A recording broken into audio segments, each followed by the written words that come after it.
25 December বিএনপির ভারপ্রাপ্ত chairman Tarique রহমানের ঐতিহাসিক স্বদেশ প্রত্যাবর্তন উপলক্ষে ময়মনসিংহের ভালুকায় পৌর বিএনপি ও অঙ্গ সহযোগী সংগঠনের উদ্যোগে শুভেচ্ছা র্যালি অনুষ্ঠিত হয়েছে। সকালে ভালুকা পৌর সদরের মেগার মাঠ থেকে একটি বর্ণাঢ্য র্যালি বের হয়। র্যালিটি ঢাকা ময়মনসিংহ মহাসড়ক প্রদক্ষিণ শেষে পুনরায় মেগার মাঠে এসে শেষ হয়। পরে সেখানে সংক্ষিপ্ত আলোচনা সভা অনুষ্ঠিত হয়। র্যালি ও আলোচনা সভায় উপস্থিত ছিলেন ভালুকা পৌর বিএনপির আহ্বায়ক হাতেম খান, সিনিয়র যুগ্ম আহ্বায়ক আবুল কালাম আজাদ সহ নেতৃবৃন্দ।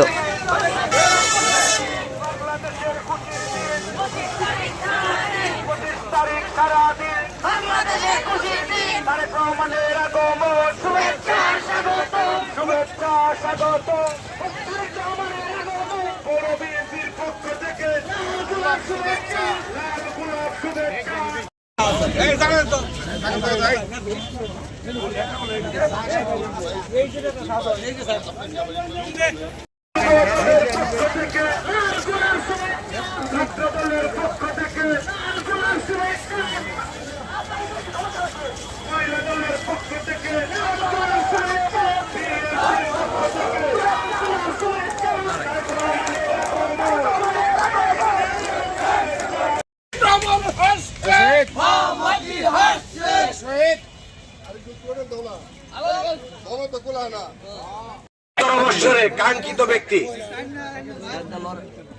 তার দাঁত বাড়াইতেছে।